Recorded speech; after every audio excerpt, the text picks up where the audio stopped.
माता की नमः पार्वती पतिये हर हर।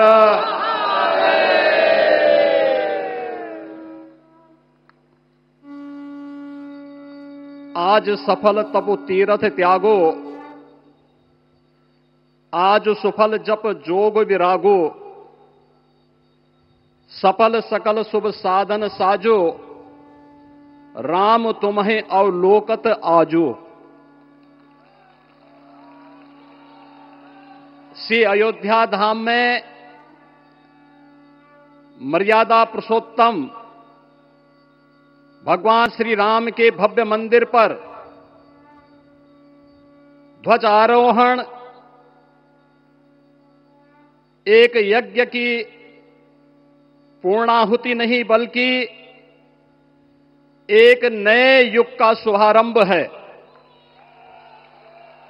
इस अवसर पर भारत के भाग्य को वैश्विक मंच पर एक नई ऊंचाई पर पहुंचाने वाले दुनिया के सबसे लोकप्रिय राजनेता और भारत के यशस्वी प्रधानमंत्री आदरणीय श्री नरेंद्र मोदी जी का मैं उत्तर प्रदेश सरकार और उत्तर प्रदेश वासियों की ओर से, सभी राम भक्तों की ओर से हृदय से स्वागत करता हूं, अभिनंदन करता हूं।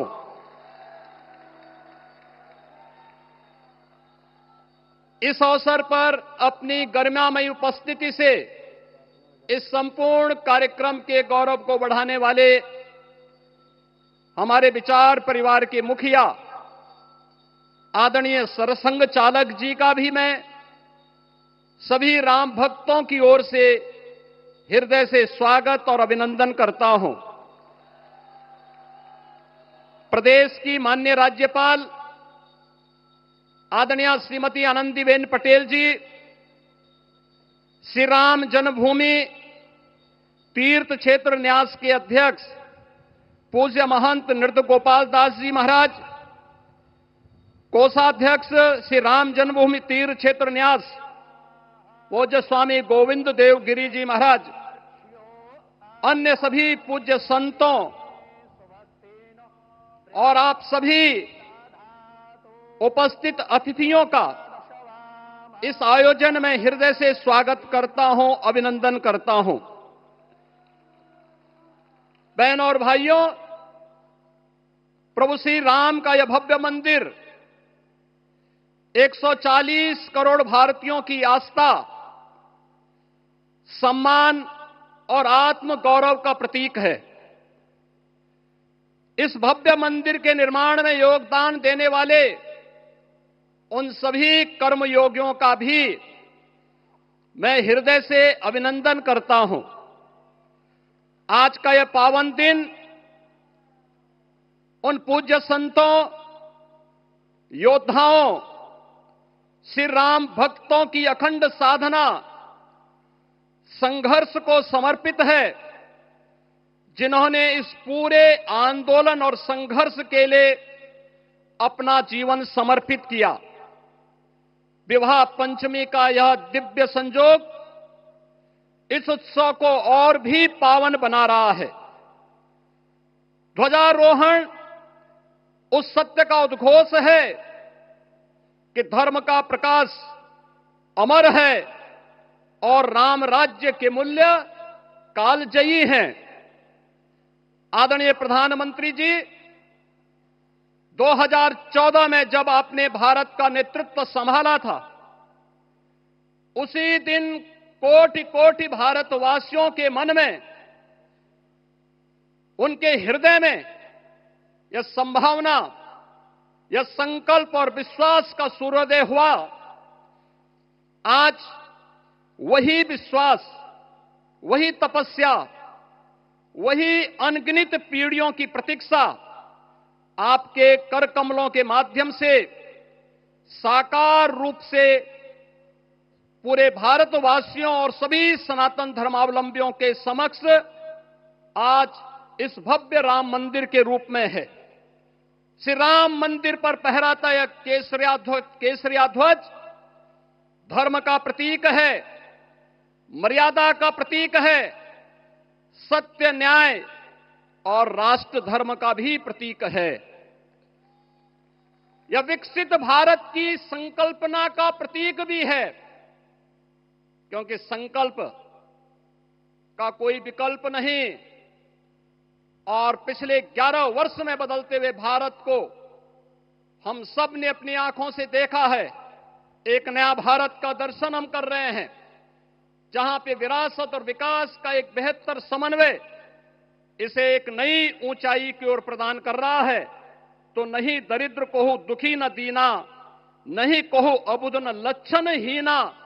80 करोड़ लोगों को राशन की सुविधा का लाभ, 50 करोड़ लोगों को निःशुल्क स्वास्थ्य की सुविधा का लाभ, हर गरीब के पास जरूरतमंद को एक आवास की सुविधा, हर व्यक्ति को बिना भेदभाव के शासन की सभी प्रकार की सुविधाओं का, यह राम राज्य की उस उद्घोषणा का जिसका आधार विकसित भारत है, यह उसी का संकल्प है। बहनों और भाइयों, पिछले 500 वर्षों में साम्राज्य बदले, पीढ़ियां बदली, किंतु आस्था अडिग रही, अचल रही। आस्था न झुकी और न रुकी। जन जन को विश्वास अटल था। और जब राष्ट्रीय स्वयंसेवक संघ जैसे यशस्वी संगठन के हाथों में कमान आई, तो हर एक मुंह से बिना किसी परवाह करके एक ही उद्घोष निकलता था कि रामलला हम आएंगे, मंदिर वहीं, लाठी गोली खाएंगे, मंदिर वहीं। और एक समय था जब ये वैभवशाली अयोध्या संघर्षों, अराजकता, बदहाली का शिकार बन चुका था। लेकिन आदरणीय प्रधानमंत्री जी के मार्गदर्शन और नेतृत्व में आज अयोध्या उत्सवों की एक वैश्विक राजधानी बन रही है। यहां हर दिन एक पर्व है, हर दान एक प्रताप है और हर दिशा में राम राज्य की पुनर्स्थापना का दिव्य अनुभूति हो रही है। आज श्री राम लला की यह पावन नगरी आस्था और आधुनिकता की, आस्था एवं अर्थव्यवस्था के एक नए युग में प्रवेश कर चुकी है। बेहतर कनेक्टिविटी है। यहां पर धर्मपथ, रामपथ, भक्तिपथ, पंचकोसी और 14 कोसी परिक्रमा के साथ साथ 84 कोसी की परिक्रमा श्रद्धालु और भक्तों को एक नए मार्ग और आस्था को एक नया सम्मान प्रदान कर रही है। महर्षि वाल्मीकि के नाम पर स्थापित अंतर्राष्ट्रीय एयरपोर्ट अंतर्राष्ट्रीय और राष्ट्रीय स्तर पर उस कनेक्टिविटी को बेहतर सुविधा उपलब्ध करवा रही है। हर प्रकार की सुविधा आज अयोध्या धाम में इसे आस्था और आधुनिकता के साथ ही आस्था और अर्थव्यवस्था के एक नए केंद्र के रूप में और देश की पहली सोलर सिटी के रूप में भी, इसे सस्टेनेबल स्मार्ट सिटी के रूप में इस नई अयोध्या का दर्शन आदरणीय प्रधानमंत्री जी के मार्गदर्शन में आज हम सबको देखने को मिल रहा है। आज का यह दिन हम सबके लिए, हर भारतवासी के लिए, हर सनातन धर्मावलंबी के लिए आत्म गौरव का दिन है, राष्ट्र गौरव का दिन है। इस अवसर पर अपने व्यस्ततम दिनचर्या से आदरणीय प्रधानमंत्री जी ने इस कार्यक्रम में समय निकाल करके प्रभु श्री राम के भव्य मंदिर में इस केसरिया ध्वज का आरोहण स्वयं अपने कर कमलों से किया है। मैं इस अवसर पर उनका हृदय से आभार व्यक्त करते हुए अभिनंदन करता हूं, स्वागत करता हूं आदरणीय सरसंघ चालक जी का और अन्य सभी सम्मानित अतिथियों, पूज्य संतों, आप सभी राम भक्तों का मैं हृदय से स्वागत और अभिनंदन करते हुए अपनी वाणी को देता हूं विराम। जय जय श्री राम।